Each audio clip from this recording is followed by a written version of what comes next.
नमस्कार मित्रों, आपका स्वागत है डेली करंट अफेयर्स की क्लास में हमारे channel teaching learning event with Anil पर। आइए आज डेली करंट अफेयर्स की क्लास में कुछ महत्वपूर्ण करंट अफेयर्स देखेंगे जो आपकी आगामी शिक्षक भर्ती परीक्षा के लिए बहुत ही महत्वपूर्ण हैं। और आइए पहले देखते हैं, कल मैंने प्रश्न एक दिया था लास्ट में वीडियो के कि उसका आप लोग कमेंट बॉक्स में उत्तर देंगे, तो उसका आंसर पहले हम बता देते हैं, उसके बाद से आगे पढ़ा जाता है। तो आइए देखते हैं कल का प्रश्न क्या था। किस राज्य सरकार ने कोविड-19 मरीजों के लिए विश्व का सबसे बड़ा plasma therapy testing project Platina launch किया है? ठीक, तो इसका आंसर है महाराष्ट्र सरकार के द्वारा यह लॉन्च किया गया है। और इसका उद्देश्य क्या है जान लेते हैं। इसमें कोविड-19 से संक्रमित व्यक्ति को प्रतिदिन 200 ml प्लाज्मा को खुराक के रूप में दिया जाएगा। खुराक के रूप में दिया जाएगा और औपचारिक रूप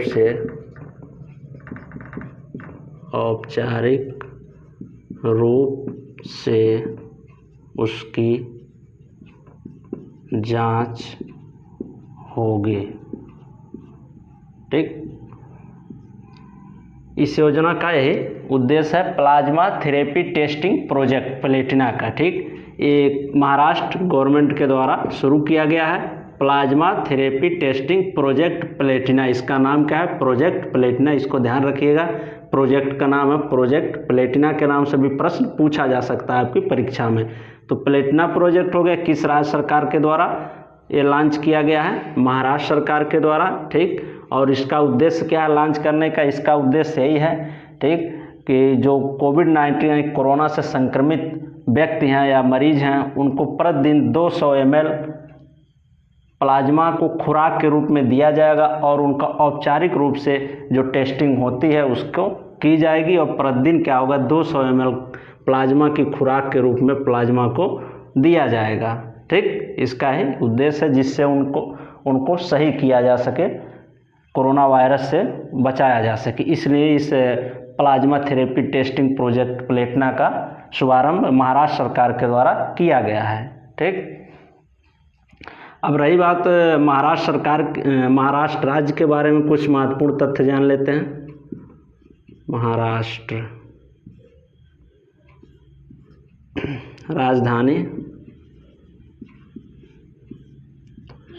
राजधानी है मुंबई। मुख्यमंत्री कौन है यहाँ के जान लेते हैं। मुख्यमंत्री हैं उद्धव ठाकरे। किस पार्टी के हैं? शिवसेना। और राज्यपाल कौन है जान लेते हैं। राज्यपाल हैं Bhagat Singh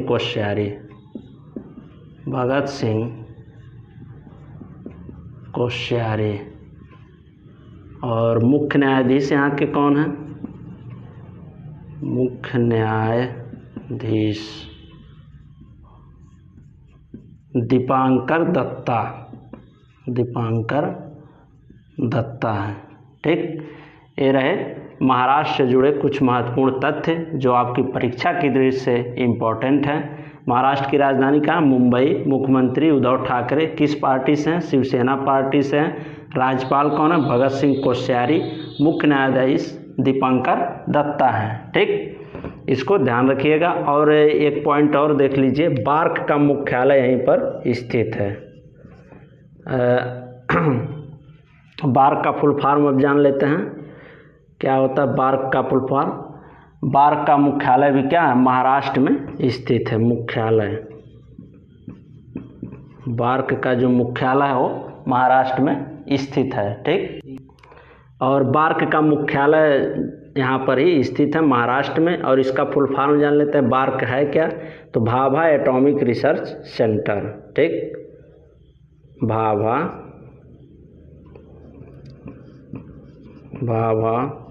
atomic research centre.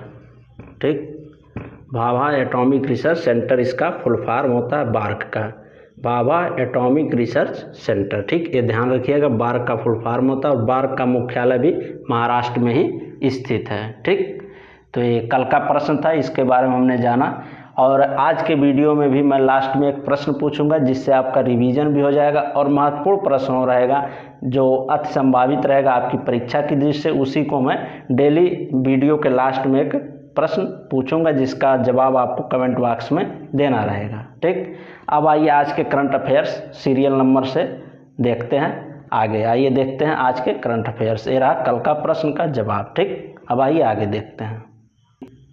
आइए नेक्स्ट करंट अफेयर देखते हैं।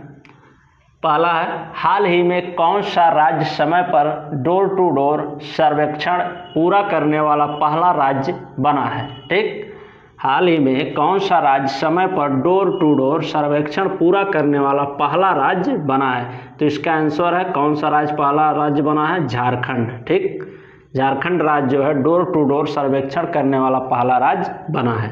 इसके बारे में और महत्वपूर्ण तथ्य जान लेते हैं। पहला है, झारखंड राज्य के सामाजिक स्वास्थ्य कार्यकर्ता शहिया दीदी। ठीक, स्वास्थ्य कार्यकर्ता का क्या नाम है, शहिया दीदी ने अपने निर्धारित समय के बीच डोर टू डोर सर्वेक्षण घर के लोगों के बीच कोविड-19 के प्रसार को रोकने के लिए महत्वपूर्ण जानकारी प्रदान की। ठीक, और दूसरा पॉइंट देख लेते हैं। शहिया दीदी ने कोरोना संक्रमण के अधिकतम जोखिम वाले 40 वर्ष से अधिक आयु के 55,215 लोगों की पहचान की जो श्वसन रोग या श्वसन की परेशानी से पीड़ित थे। ठीक, पीड़ित हैं। ठीक, तो शहिया दीदी के द्वारा डोर टू डोर सर्वेक्षण झारखंड राज्य में सर्वप्रथम सबसे पहले पूरा किया गया अपने निर्धारित समय अवधि में। ठीक, और उन्होंने इस सर्वेक्षण में क्या पाया कि 40 वर्ष से जो अधिक के लोग हैं उनकी ज़्यादा संख्या है जो श्वसन रोग से पीड़ित हैं। ठीक, और यह डोर टू डोर सर्वेक्षण चलाया क्यों गया, कोविड-19 के संक्रमण को कम करने के लिए ऐसा किया गया। इसमें डोर टू डोर जाकर के स्वास्थ्य कार्यकर्तियों के द्वारा या स्वास्थ्य कार्यकर्ता के द्वारा जांच की जाएगा। ठीक, जांच किया जाएगा जिससे अधिक से अधिक मात्रा में कोरोना वायरस से संक्रमित रोगियों का पता चल सके और उनका उचित इलाज हो जिससे उस संक्रमण को रोका जा सके। इसलिए यह डोर टू डोर सर्वेक्षण चलाया गया झारखंड गवर्नमेंट के द्वारा और उसको झारखंड गवर्नमेंट के द्वारा सबसे पहले पूर्ण किया गया है। ठीक, ये ध्यान रखिएगा। अब आइए देख लेते हैं झारखंड राज्य के बारे में कुछ महत्वपूर्ण तथ्य। पहला है, राजधानी झारखंड राज्य की कहाँ, रांची। ठीक, मुख्यमंत्री कौन है, हेमंत सोरेन। गठन इसका कब हुआ, झारखंड राज्य का 15 नवंबर 2000 को। और यहाँ पर एक बेतला राष्ट्रीय अभ्यारण्य पलामू में स्थित है, भी झारखंड में ही है। ठीक, तो ये रहे इस प्रश्न से जुड़े कुछ महत्वपूर्ण तथ्य। तो इस प्रश्न से आप ये ध्यान रखिए कि डोर टू डोर सर्वेक्षण में सबसे पहला राज्य कौन बना है सर्वेक्षण करने वाला, तो झारखंड बना है। और डोर टू डोर सर्वेक्षण कराया क्यों गया, वो कोविड-19 के संक्रमण को कम करने के लिए और अधिक से अधिक मात्रा में जांच उपलब्ध कराने के लिए। ठीक, जिससे कोरोना के रोगियों का पता चल सके और उनके समस्याओं को दूर किया जा सके और इस संक्रमण को रोका जा सके। ठीक, अब आइए नेक्स्ट करंट अफेयर देखते हैं। किसने इंडिया कैंपेन के तहत फिट है तो हिट है इंडिया लॉन्च किया है। ठीक, फिट है तो हिट है इंडिया, ये कार्यक्रम का शुभारंभ किसके द्वारा किया गया है, तो किरेन रिजिजू। जिसका आंसर है किरेन रिजिजू। ठीक, फिट है तो हिट है इंडिया, इसको ध्यान में रखिएगा। और ये किसके द्वारा लॉन्च किया गया, किरेन रिजिजू के द्वारा। अब इससे जुड़े महत्वपूर्ण तथ्य जान लेते हैं। पहला है, केंद्रीय खेल एवं युवा मंत्री किरेन रिजिजू पीवी सिंधु और सुनील छेत्री की उपस्थिति में फिट है तो हिट है इंडिया कार्यक्रम लॉन्च किया। तो यहाँ से एक पॉइंट आपको मिल रहा है, केंद्रीय खेल एवं युवा मंत्री किरेन रिजिजू। ठीक, यानी जो किरेन रिजिजू हैं ये हमारे भारत के खेल मंत्री हैं। ठीक, और युवा मंत्री, खेल एवं युवा मंत्री भारत के कौन है? किरेन रिजिजू। ठीक, इसको ध्यान रखिएगा। इन्होंने हाल ही में फिट है तो हिट है इंडिया कार्यक्रम लॉन्च किया। किनकी उपस्थिति में? पीवी सिंधु और सुनील छेत्री के उपस्थिति में इस कार्यक्रम का शुभारंभ किया है। फिट है तो हिट है इंडिया। और दूसरा पॉइंट जान लेते हैं। इस कार्यक्रम का उद्देश्य स्कूली बच्चों को कोरोना वायरस के बचाव के लिए प्रेरित करना है। ठीक, और इसके लिए फिट इंडिया टॉक्स नाम से टॉक सेशन का आयोजन किया गया है। ठीक, टॉक सेशन का आयोजन किस नाम से किया गया? फिट इंडिया टॉक्स के द्वारा। ठीक, इसके द्वारा टॉक सेशन रखा जाएगा जिसमें बच्चों को कोरोना वायरस से बचाव के तरीके बताए जाएंगे। ठीक, तो ये हाल ही में किरेन रिजिजू जो हमारे खेल मंत्री हैं भारत के, उनके द्वारा ये लॉन्च किया गया है। ठीक, इसको ध्यान रखिएगा। अब आइए नेक्स्ट करंट अफेयर देखते हैं। हाल ही में किस देश के Olympic badminton champion Lin Dan retire हुए हैं? ठीक, हाल ही में किस देश के ओलंपिक बैडमिंटन चैंपियन, नाम क्या है उनका? लिन डैन रिटायर हुए हैं, यानी सेवानिवृत्त हुए हैं। ठीक, और तो इसका आंसर है चीन देश के हैं लिन डैन, जो हाल ही में ओलंपिक बैडमिंटन चैंपियन से अपना वो सेवा पूर्ण करके सेवानिवृत्त हुए हैं। ठीक, और इसके बारे में और महत्वपूर्ण तथ्य जान लेते हैं। विश्व के नंबर 1 बैडमिंटन खिलाड़ी और चीन देश से 2 बार बैडमिंटन चैंपियन विजेता लिन डैन, ठीक, चीन से क्या थे? 2 बार बैडमिंटन चैंपियन विजेता भी रह चुके हैं। ठीक, उनका क्या बैडमिंटन खेल से सेवानिवृत्ति की घोषणा उन्होंने की है। ठीक, विश्व के नंबर 1 बैडमिंटन खिलाड़ी चीन देश से 2 बार विश्व के नंबर 1 बैडमिंटन खिलाड़ी हैं और चीन देश से 2 बार बैडमिंटन चैंपियन विजेता लिन डैन रह चुके हैं, जो हाल ही में इनका सेवानिवृत्ति हुआ है, यानी अपने पद से रिटायर हुए, पूरा कार्यकाल पूरा किए हैं। ठीक, खिलाड़ी के रूप में इन्होंने चीन देश के लिए बैडमिंटन चैंपियनशिप 2 बार जीता है। ठीक, और चीन से जुड़े और तथ्य जान लेते हैं। चीन देश से राजधानी इसकी है बीजिंग, राष्ट्रपति शी जिनपिंग है। ठीक, और बता दें आपको कि चीन में ही कोरोना वायरस का जो पहला संक्रमण है, अधिक मात्रा में जो संक्रमण है वो यहीं पर पाया गया था चीन में। ठीक, कोविड-19 का पहला केस जो है शुरुआत यहीं से हुई है, चीन से। ठीक, और अगर ये पूछा जाता है किस शहर से हुई है, तो शहर का नाम है वुहान। वुहान शहर से शुरुआत हुई है। पहले यहीं से कोविड-19 कोरोना वायरस और अन्य देशों में बाद में फैला। पहले यहाँ पर एक केसेज पाए गए कोरोना वायरस के, और किस शहर में ज़्यादा थे और पहले पाए गए? वुहान। ठीक, चीन के वुहान शहर में। ठीक, अब आइए आगे और तथ्य, इससे जुड़े और तथ्य देखते हैं। चीन के बारे में, हाँ, मैकमोहन रेखा। ठीक, भारत और चीन की जो बॉर्डर लाइन है मैकमोहन रेखा कहते हैं। मैकमोहन रेखा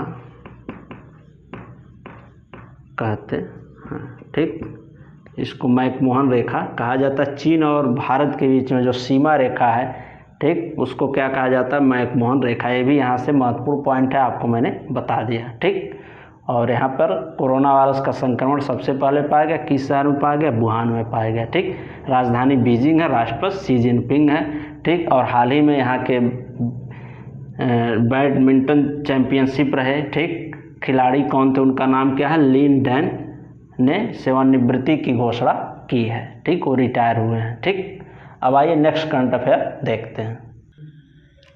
किस राज्य सरकार ने भूमिहीन किसानों के लिए बालाराम योजना की शुरुआत की है? ठीक, योजना का नाम क्या है? बालाराम योजना। किस राज्य सरकार ने भूमिहीन किसानों के लिए बालाराम योजना शुरू की है? तो इसका आंसर है ओडिशा। ठीक, ओडिशा राज्य सरकार ने भूमिहीन किसानों के लिए बालाराम योजना शुरू की है। अब आइए इस योजना के बारे में जानते हैं, क्या है यह योजना। ओडिशा राज्य सरकार ने भूमिहीन किसानों को फसल ऋण, क्या फसल ऋण मुहैया कराने के लिए बालाराम योजना शुरू की है। तो यह योजना क्यों शुरू की गई है? ठीक, किसानों को फसल ऋण मुहैया कराने के लिए। ठीक, बालाराम योजना किसानों को फसल ऋण मुहैया कराने के लिए शुरू की गई है। ठीक, और दूसरा पॉइंट देख लेते हैं। बालाराम योजना के तहत राज्य सरकार ने अगले 2 वर्षों में 7 लाख भूमिहीन किसानों को कृषि ऋण प्रदान करने का लक्ष्य रखा है। ठीक, अगले 2 वर्षों में 7 लाख भूमिहीन किसानों को कृषि ऋण प्रदान करने का लक्ष्य इस बालाराम योजना के अंतर्गत ओडिशा राज्य सरकार ने रखा है। ठीक, अब रही बात ओडिशा राज्य की। ओडिशा राज्य के बारे में कुछ महत्वपूर्ण तथ्य देख लेते हैं। ठीक, राजधानी क्या है? भुवनेश्वर है ओडिशा की। गठन इस राज्य का कब हुआ? 26 जनवरी 1950 को। राज्यपाल कौन है? गणेशी लाल यहाँ के राज्यपाल हैं। ठीक, मुख्यमंत्री कौन है? नवीन पटनायक। ठीक, राज्यपाल यहाँ के गणेशी लाल और मुख्यमंत्री नवीन पटनायक हैं। ठीक, अब आइए नेक्स्ट करंट अफेयर देखते हैं। हाल ही में नहाई के अध्यक्ष सुखबीर सिंह संधू का कार्यकाल कितने महीने के लिए बढ़ाया गया है? ठीक, तो क्या पूछ रहा? नहाई के अध्यक्ष NHAI। ठीक, इसका फुल फॉर्म होता है national highway authority of India के अध्यक्ष सुखबीर सिंह संधू। यहाँ से आप नोट कर लीजिएगा, इसके अध्यक्ष कौन है? सुखबीर सिंह संधू हैं। नहाई के अध्यक्ष national highway authority of India के का कार्यकाल कितने महीने के लिए बढ़ाया गया? तो इसका आंसर है 6 माह। 6 महीने के लिए इनका कार्यकाल बढ़ा दिया गया है। ठीक, अब इससे जुड़े हैं और प्रश्न देख लेते हैं। बिंदु महत्वपूर्ण तथ्य जो हैं, भारतीय राष्ट्रीय राजमार्ग प्राधिकरण, ठीक, नहाई के वर्तमान अध्यक्ष सुखबीर सिंह संधू का कार्यकाल अगले 6 महीने के लिए बढ़ाया गया है। ठीक, सुखबीर सिंह संधू उत्तराखंड कैडर के 1988 बैच के IAS अधिकारी हैं। ठीक, जिन्होंने वर्ष 2019 में नहाई के अध्यक्ष पद के रूप में कार्यभार ग्रहण किया था।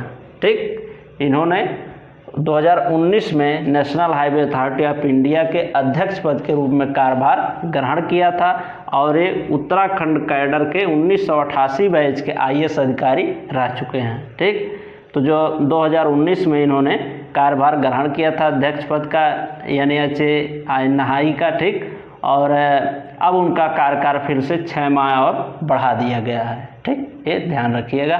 तो यहाँ से सबसे महत्वपूर्ण प्रश्न यही है कि national highway authority of India के अध्यक्ष कौन है? सुखबीर सिंह संधू। ठीक, ये ध्यान रखिएगा। और इनका कार्यकाल 6 महीने बढ़ा दिया गया है और ये पहले 1988 बैच के IAS अधिकारी थे। ठीक, अब नहाई के बारे में फुल फॉर्म जान लेते हैं। NHAI। ठीक, तो इसका फुल फॉर्म होता है national highway authority of India. ठीक, स्थापना कब हुई है?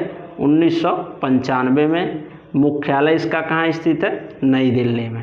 ठीक, इसी के अंतर्गत जो हाईवे रोड होते हैं, ठीक, 4 लेन 2 लेन सब बनाए जाते हैं। ठीक, ये ध्यान रखिएगा आप। ठीक, आइए अब नेक्स्ट करंट अफेयर देखते हैं। अंतर्राष्ट्रीय सहकारिता दिवस कब मनाया गया है? ठीक, कौन सा दिवस? अंतर्राष्ट्रीय सहकारिता दिवस कब मनाया गया है?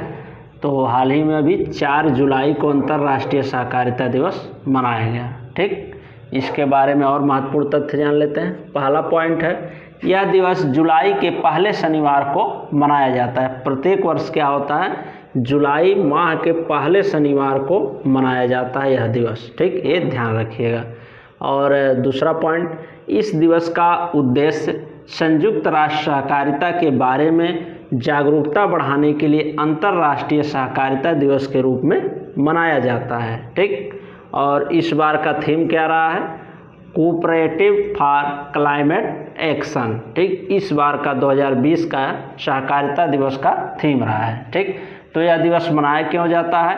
तो संयुक्त राष्ट्र सहकारिता के बारे में जागरूकता फैलाने के लिए, लोगों को जागरूक करने के लिए अंतर्राष्ट्रीय सहकारिता दिवस के रूप में यह दिवस मनाया जाता है। और कब मनाया जाता है? तो प्रत्येक वर्ष जुलाई माह के पहले शनिवार को यह दिवस मनाया जाता है। ठीक, अब जुलाई माह से रिलेटेड कुछ और महत्वपूर्ण दिवस जान लेते हैं, जिसमें आपका हाल ही में 1 जुलाई को देख लिया जाए। कई दिवस मनाए गए हैं, इस प्रकार से हम एक डेट से कई दिवस को याद रख सकते हैं। तो आइए देखते हैं। 1 जुलाई को मनाया गया है राष्ट्रीय डाक कर्मचारी दिवस। ठीक, और कौन सा दिवस मनाया गया? राष्ट्रीय चिकित्सक दिवस, नेशनल CA दिवस यानी चार्टर अकाउंट दिवस। ठीक, और वस्तु और सेवा कर GST दिवस भी 1 जुलाई को मनाया गया है। तो ये 4 महत्वपूर्ण दिवस हैं जो इस डेट को मनाए गए 1 ही जुलाई को। तो 1 जुलाई से हम इस प्रकार से 4 दिवस को याद रख सकते हैं, जिसमें सबसे ज़्यादा महत्वपूर्ण है GST दिवस। ठीक, ये कब मनाया गया? 1 जुलाई को मनाया गया है। और बाकी हमने 4 जुलाई को ये जो अंतर्राष्ट्रीय सहकारिता दिवस मनाया गया, इसके बारे में हमने जाना। ठीक, कि ये दिवस मनाया क्यों जाता है? तो इसका उद्देश्य यही है कि अंतर्राष्ट्रीय सहकारिता के बारे में संयुक्त रूप से सभी लोगों को जागरूक करना। ठीक, और यह मनाया कब जाता है? जुलाई के पहले शनिवार को। इसका इस बार का थीम क्या रहा? Cooperative for climate action. और GST से रिलेटेड कुछ और प्रश्न जान लेते हैं। विश्व में सर्वप्रथम GST कहाँ लागू की गई थी? तो ये फ्रांस देश में लागू की गई थी। और अपने भारत में 1 जुलाई 2017 को लागू की गई थी। 1 जुलाई 2017 को भारत में लागू की गई थी। ठीक, अब आइए नेक्स्ट करंट अफेयर देखते हैं। किस देश के शोधकर्ताओं ने शुगर में G4 नामक वायरस पाया है? किस देश के शोधकर्ताओं ने शुगर में, किस जानवर में? जानवर का नाम है शुगर। और कौन सा वायरस पता लगाया है? G4 नामक वायरस पाया है। तो ये पाया गया है चीन देश के शोधकर्ताओं के द्वारा इस वायरस का पता लगाया गया है, खोज में मिला है। ठीक, तो ये किस जानवर में है? शुगर में। और वायरस का क्या नाम है? G4 नामक वायरस। ठीक, और अभी हाल ही में यहाँ पर बीते कुछ दिनों में कोरोना वायरस का संक्रमण भी चीन से ही पाया गया। और वुहान शहर से, चीन के वुहान शहर से इसका पहला केस मिला था। और ज़्यादा मात्रा वुहान केस में पाए गए कोरोना वायरस से संक्रमितों की। और बाकी उसके बाद से अन्य देशों में भी यह संक्रमण बहुत तेज़ी से फैला। ठीक, और हाल ही में अभी लेटेस्ट चीज़ है कि शुगर जानवर का नाम क्या है? शुगर के में G4 नामक वायरस पाए जाने की बात बताई गई है चीन के शोधकर्ताओं के द्वारा। ठीक, अब चीन के बारे में कुछ महत्वपूर्ण तथ्य जान लेते हैं। ठीक, चीन एशिया महाद्वीप में स्थित है।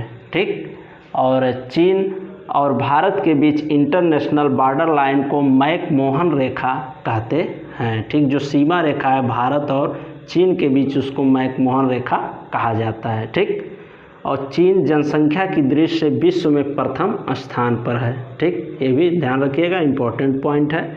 और चीन की राजधानी क्या है? बीजिंग है। करेंसी रेनमिनबी है। ठीक, राष्ट्रपति कौन है? शी जिनपिंग है। ठीक, अब आइए नेक्स्ट करंट अफेयर देखते हैं। उत्तर प्रदेश के किस नेशनल पार्क में बहुत ही दुर्लभ सांप देखा गया है? ठीक, उत्तर प्रदेश के किस नेशनल पार्क में बहुत ही दुर्लभ सांप देखा गया है? ठीक, एक विचित्र प्रकार का सांप देखा गया है। मैं इस प्रश्न को इसलिए नहीं रखा हूँ यहाँ पर, ये दुधवा नेशनल पार्क से संबंधित प्रश्न था, इसलिए मैंने इसको आपके समक्ष लाया, ताकि ये दुधवा नेशनल पार्क के बारे में आप विस्तृत जानकारी जान पाए, जो आपकी परीक्षा के दृष्टि से बहुत ही महत्वपूर्ण है। ठीक, तो उत्तर प्रदेश के किस नेशनल पार्क में बहुत ही दुर्लभ सांप देखा गया? तो ये देखा गया, इसका आंसर है दुधवा नेशनल पार्क। ठीक, और इसके बारे में और महत्वपूर्ण तथ्य जान लेते हैं। उत्तर प्रदेश के लखीमपुर खीरी में स्थित दुधवा नेशनल पार्क। ठीक, ये कहाँ स्थित है? दुधवा नेशनल पार्क उत्तर प्रदेश के लखीमपुर खीरी जिले में स्थित है। ठीक, लखीमपुर खीरी में स्थित है दुधवा नेशनल पार्क में बहुत दुर्लभ प्रजाति का लाल कोरल कुकरी सांप देखा गया है। ठीक, सांप का नाम क्या है? लाल कोरल कुकरी सांप देखा गया है। और इसके पहले भी इसे देखा गया था सर्वप्रथम इस सांप को 1936 में, ठीक, इसी राष्ट्रीय उद्यान में, ठीक, 1936 में इस सांप को देखा गया था। उसके बाद से फिर अब दिखाई दिया है हाल ही में, ठीक। और तो इससे हम जान गए दुर्लभ प्रजाति का जो सांप था कहाँ पर देखा गया, दुधवा नेशनल पार्क में। दुधवा नेशनल पार्क कहाँ स्थित है, लखीमपुर खीरी में स्थित है, ठीक। यहाँ से आप इस पॉइंट से इस चीज़ को जान सकते हैं, ठीक। और उस सांप का क्या नाम था, लाल कोरल कुकरी सांप, ठीक। और अब आइए जान लेते हैं दुधवा नेशनल पार्क के बारे में कुछ महत्वपूर्ण तथ्य। आपकी परीक्षा की दृष्टि से पार्क बहुत ही महत्वपूर्ण है, ठीक। इसकी स्थापना कब हुई है, 1987 में, और भारत और नेपाल से लगे सीमा क्षेत्र में फैला है, ठीक। यह पार्क जो है राष्ट्रीय उद्यान है, भारत और नेपाल से लगे सीमा के क्षेत्र में फैला हुआ है, ठीक। और उत्तर प्रदेश का यह सबसे प्राचीन नेशनल पार्क है, ठीक। अब इससे जुड़े हुए और तथ्य जान लेते हैं। उत्तर प्रदेश का सबसे प्राचीन नेशनल पार्क कौन है, दुधवा नेशनल पार्क है। तो भारत का सबसे प्राचीन नेशनल पार्क कौन है, और उस पार्क के बारे में हमने पिछले कई वीडियो में जहाँ जहाँ उस प्रश्न का जिक्र कराया है मैंने बताया है, उत्तराखंड राज्य का, ठीक। तो भारत का सबसे प्राचीन नेशनल पार्क है जिम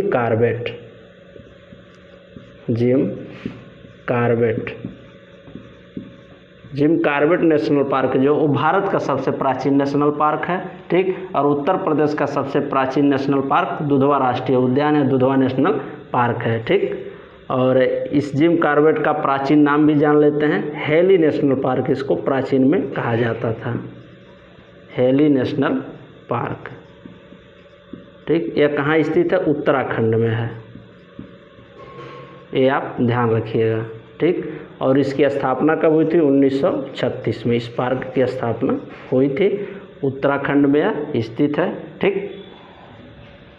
अब आइए देखते हैं नेक्स्ट करंट अफेयर। किस राज्य सरकार ने मेगा वृक्षारोपण अभियान पौधे लगाओ पर्यावरण बचाओ लॉन्च किया है? तो ये लॉन्च किया गया दिल्ली गवर्नमेंट के द्वारा, ठीक। तो अभियान का क्या नाम है जान लेते हैं, पौधे लगाओ पर्यावरण बचाओ वृक्षारोपण अभियान की शुरुआत दिल्ली सरकार के द्वारा की गई है। अब इस अभियान से जुड़े और महत्वपूर्ण तथ्य जान लेते हैं। पहला पॉइंट है, इस अभियान का उद्देश्य अधिक से अधिक मात्रा में हरे पौधों को लगाकर पर्यावरण की रक्षा करना है, ठीक। इसका उद्देश्य क्या है, अधिक से अधिक हरे पौधे लगाकर जो वनावरण है दिल्ली क्षेत्र का उसको बढ़ाना है और पर्यावरण प्रदूषण को कम करना है, वायु प्रदूषण को कम करना है, ठीक। अब आइए नेक्स्ट करंट अफेयर देखते हैं। यह अभियान नेक्स्ट करंट अफेयर नहीं, नेक्स्ट पॉइंट है। यह अभियान 10 जुलाई 2020 से लेकर 26 जुलाई 2020 तक चलेगा, ठीक। इस अभियान को कब से चलाया जाएगा, 10 जुलाई से शुरू होगा और 26 जुलाई तक चलेगा, ठीक। अब दिल्ली के बारे में और महत्वपूर्ण तथ्य जान लेते हैं। मुख्यमंत्री कौन है, अरविंद केजरीवाल हैं। राज्यपाल कौन है, अनिल बैजल। और भारत का सर्वोच्च न्यायालय सुप्रीम कोर्ट दिल्ली में ही स्थित है और दिल्ली केंद्र शासित प्रदेश है, ठीक। और एक केंद्र शासित प्रदेश कब बना था, तो 1 नवंबर 1956 को दिल्ली केंद्र शासित प्रदेश बना था, ठीक। ये ध्यान रखिएगा। और अरविंद केजरीवाल जो हैं लगातार 3 बार यहाँ के मुख्यमंत्री पद की शपथ लिए हैं, ठीक। 3 बार मुख्यमंत्री लगातार बने हैं दिल्ली के, ठीक। अब आइए नेक्स्ट करंट अफेयर देखते हैं। किस राज्य सरकार ने कौशल कनेक्ट फोरम लॉन्च किया है, ठीक। किस राज्य सरकार के द्वारा कौशल कनेक्ट फोरम लॉन्च किया गया है? तो ये किया गया है कर्नाटक गवर्नमेंट के द्वारा, ठीक। इसका आंसर है कर्नाटक, ठीक। अब आइए इस पोर्टल से जुड़े कुछ महत्वपूर्ण तथ्य जान लेते हैं। इस पोर्टल का उद्देश्य रोजगार की तलाश करने वाले लोगों को उपलब्ध नौकरियों के बारे में जानकारी देना है, ठीक। इस पोर्टल के माध्यम से क्या की जाएगी, जो उपलब्ध रोजगार होंगे कर्नाटक राज्य में, वहाँ पर जो रोजगार की तलाश में युवा हैं उनको इसके बारे में जानकारी इस कौशल कनेक्ट फोरम के माध्यम से दे दिया जाएगा। ये उसी के लिए लॉन्च किया गया है, ठीक। अब आइए जान लेते हैं कर्नाटक राज्य के बारे में कुछ महत्वपूर्ण तथ्य। कर्नाटक राज्य की राजधानी क्या है, बेंगलुरु है, ठीक। मुख्यमंत्री कौन है, BS येदियुरप्पा, ठीक। गवर्नर कौन है, वजुभाई वाला, ठीक। और इसरो का मुख्यालय बेंगलुरु कर्नाटक में ही स्थित है। ठीक, इसरो का फुल फॉर्म जान लेते हैं क्या होता है, इंडियन स्पेस रिसर्च ऑर्गेनाइजेशन। ठीक, इसका फुल फॉर्म होता है इंडियन स्पेस रिसर्च ऑर्गेनाइजेशन, या भारत की क्या है, संस्था है। ठीक, तो ये रहे आज के मित्रों 10 महत्वपूर्ण करंट अफेयर्स जो आपकी आगामी शिक्षक भर्ती परीक्षा के लिए बहुत ही महत्वपूर्ण है। अब आइए आगे देखते हैं वह प्रश्न जिसका जवाब आपको कमेंट बॉक्स में देना है, उसके उत्तर। ठीक, एक प्रश्न हम डेली, जैसा कि शुरू में मैंने बताया, तो आइए उसको हम देते हैं उस प्रश्न को जिसका आपको कमेंट बॉक्स में आंसर देना है। इससे आपका एक अच्छा रिवीजन हो जाएगा और वो प्रश्न तैयार हो जाएगा और वो सिलेक्टेड प्रश्न आएगा जो आपके आगामी भर्ती के लिए महत्वपूर्ण है। ठीक, तो आइए उस प्रश्न को देखते हैं। तो आइए देखते हैं वो प्रश्न कौन सा है जो आपकी रिवीजन की दृष्टि से मैं डेली दूंगा और आज के डेट में ये प्रश्न हम दे रहे हैं, इसका जवाब आपको कमेंट बॉक्स में देना है। तो प्रश्न है, इम्पोर्टेंट है, हाल ही में विजडन ने किस भारतीय ऑलराउंडर को भारत का मोस्ट वैल्यूएबल प्लेयर चुना है। ठीक, विजडन ने भी हाल ही में किस भारतीय ऑलराउंडर खिलाड़ी को या क्रिकेटर को उन्होंने मोस्ट वैल्यूएबल प्लेयर के रूप में चुना है। इसका आंसर आपको कमेंट बॉक्स में देना है और इसके बारे में आप जितने तथ्य जानते होंगे विस्तृत रूप से आपको कमेंट बॉक्स में लिखना है और बताना है। और इस प्रश्न को आप ढूंढिएगा और पिछले वीडियो में हमने इस प्रश्न को बताया भी है। ठीक, तो अगर आप उन वीडियो को देखे होंगे तो मुझे लगता है कि आप आसानी से इस प्रश्न का आंसर दे देंगे, और नहीं देखे हैं तो इस प्रश्न के बारे में खोजिए और ज़्यादा से ज़्यादा तथ्यों को संग्रह करिए और कमेंट बॉक्स में लिखिए, जिससे आपकी एक अच्छा रिवीजन और आपकी एक अच्छी तैयारी हो सके। ठीक, तो इसी प्रश्न के साथ मित्रों अब इस सेशन को ख़त्म करते हैं। आज का वीडियो यहीं ख़त्म होता है। अब कल मिलते हैं नेक्स्ट करंट अफेयर वीडियो के साथ। आप लोग से रिक्वेस्ट है चैनल को सब्सक्राइब कर लीजिए, और अगर वीडियो से आपको तैयारी में हेल्प मिल रहा हो, वीडियो अच्छा लग रहा हो तो आप लाइक कर दिया करें और अन्य मित्रों के पास भी शेयर कर दीजिए, जिससे और भी मित्र इससे अवगत हो सकें और अच्छी तैयारी अपनी कर सकें आने वाले समय के लिए। ठीक, धन्यवाद मित्रों।